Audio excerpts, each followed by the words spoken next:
My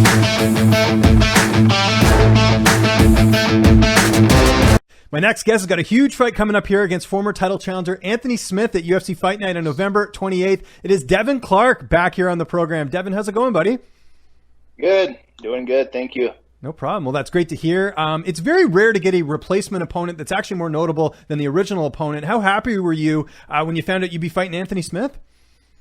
I was super stoked. It was totally we didn't see that coming at all. Totally unexpected. Then when it happened, it's just like, okay, this changes everything, in all the good ways, all the best ways. I just instantly, I think I shouted a little bit, screamed out, like, hell yeah.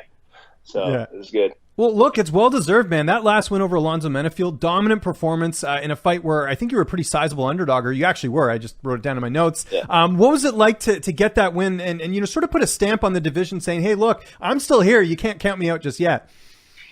It was awesome, especially against a guy I supposedly had no chance against, a striker like that, and I'm a wrestler, and it's how was I going to deal with that kind of power and that kind of up-and-coming star, but I just did what I do, and I'm tough as nails. He broke my, I fractured my orbital in the first round, and fought through that. And that was such a blessing for that to happen to me. As I woke up after that, and the first time in a fight, I felt comfortable and alive, and it was such a different feeling. And I've taken that with me into training for this fight, and I'll take that into my next fight.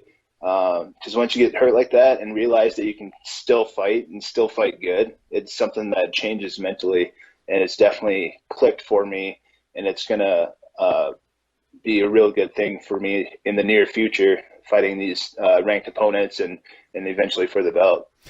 Was that the most satisfying win of your career? And the reason I mention that is because you've had some good, highlight reel finishes in your career, but the pace you put on him, I mean, he couldn't match it at all. You were just one step ahead, it seemed like, the entire fight, and it was a really complete performance, I think. Yeah, I felt really good about it.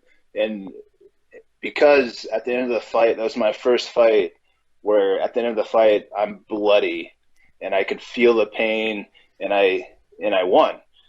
So to feel like that and still win, it one of the best feelings ever. Anyone message you that they won any money on the fight? Because like I said, I think you were like a plus 275 underdog or something like that. Yeah, a few people won some money, I think. That would have been a good one to bet on. Bet on me for. So. Yeah. Now they got to buy you dinner. That's the rule. Like, you did your part. They gotta say, hey, and not anything cheap either. Nice steak dinner, something nice, right? Yeah, but I try not to get too involved into that world. No, for sure. It was more a joke more than anything. Because all these people are like, oh, thanks so much, and it's like, hey, what are you gonna do for me? So it's all good. No, that's good. Oh yeah. Obviously, you trained at Jackson Wink, and Anthony Smith fought your teammate John Jones. How much have you leaned on him for this camp? I know you guys are different fighters, but still, your coaches are familiar with Anthony Smith. Yeah, that whole team, all the coaches, him. Everybody that trained with him, they all prepared for Anthony Smith, so they had quite a bit of insight going into this fight. And I was actually with John about to study for Shamil Gazmatov.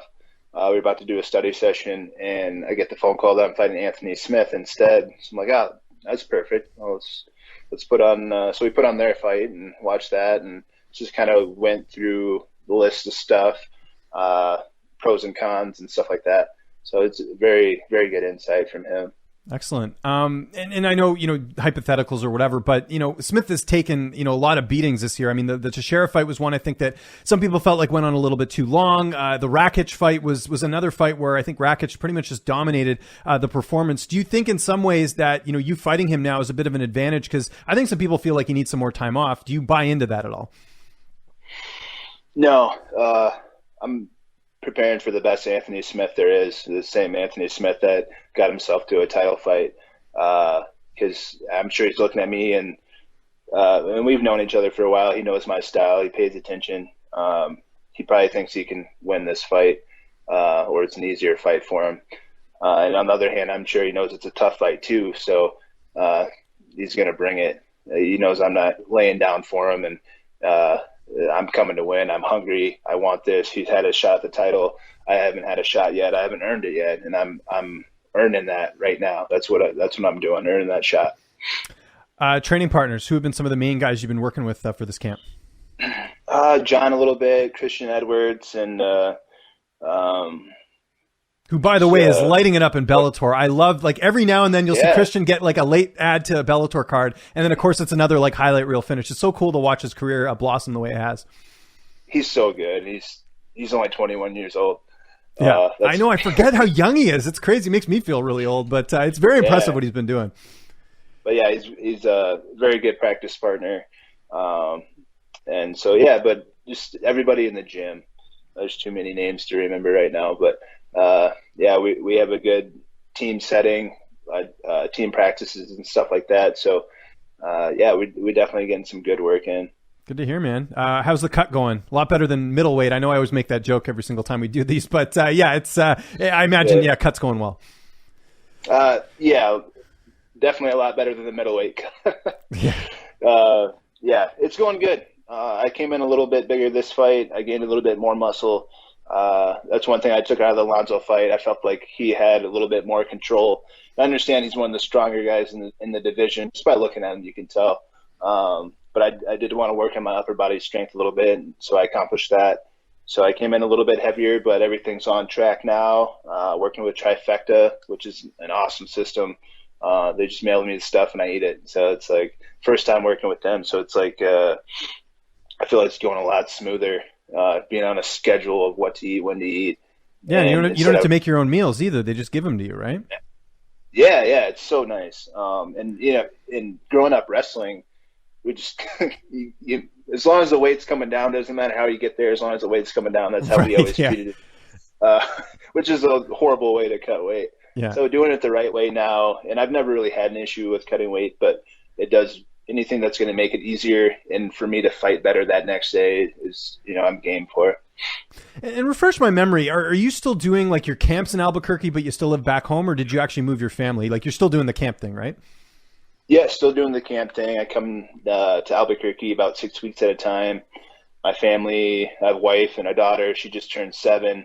Wow. So actually, oh man. And a lot of times I'll break up camp a little bit. So I'll do 3 weeks, go home, then do like another 3 weeks or whatever. And that's kind of what I did this time.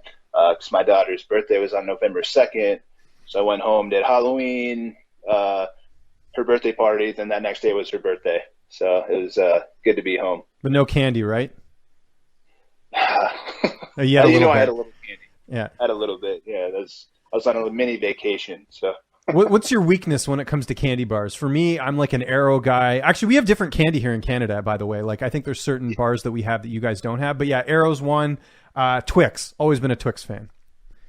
I haven't heard of the Arrow. I guess you don't have it in the States. It's like this like bubbly chocolate. Oh, you do? Oh, okay. Yeah, no, fair enough. That sounds delicious.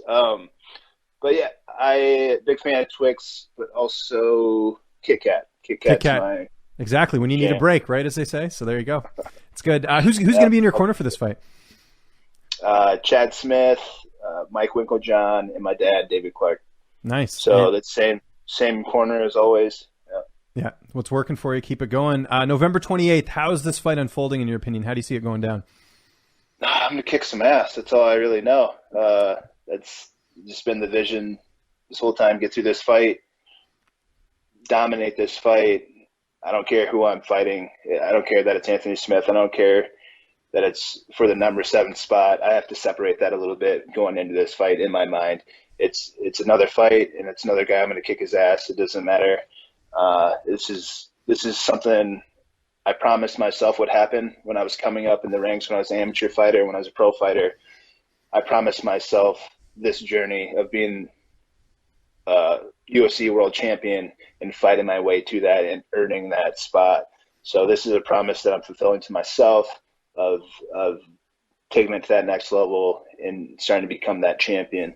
One thing you touched on in this interview is obviously your title aspirations, and who wouldn't? I mean, you're in the UFC. The goal is the title. With John vacating it, does that make things a little bit easier for you now, knowing, because I know you guys would never fight each other, I'm assuming, and also, now it's kind of a clear path with John. It's seemingly looking like heavyweight's the next challenge for him. Mm-hmm. I don't really know. It might change things a little bit deep down, knowing that I won't have to make a decision when I get there. Mm-hmm. So I suppose it changes things in that aspect. Maybe might fire me up a little bit more. But yeah, that's always been the goal. So be world champion, and that does clear it out a little bit. But yeah. Okay, interesting. Is that something you guys have talked about at all? I don't know if that's something that's been brought up. We've talked about it in the past. He told me to whip my ass, but Yeah. but this was years ago though, and it never, I wasn't inside at all or nothing like that, and so yeah, it was kind of, yeah, who knows? Okay, no, fair enough. And then just sort of last question, Jordan Wright, I know is a guy that trained with you guys for a very long time. Yeah. He's now at Switch Camps. How cool was it to see him get that debut win, finally make it to the UFC? And then also he's got this big fight with Buckley coming up, the guy who got the viral KO. I'm sure you guys, I know a lot of you Jackson Wink guys still keep in touch with him. Yeah, he's a really interesting guy.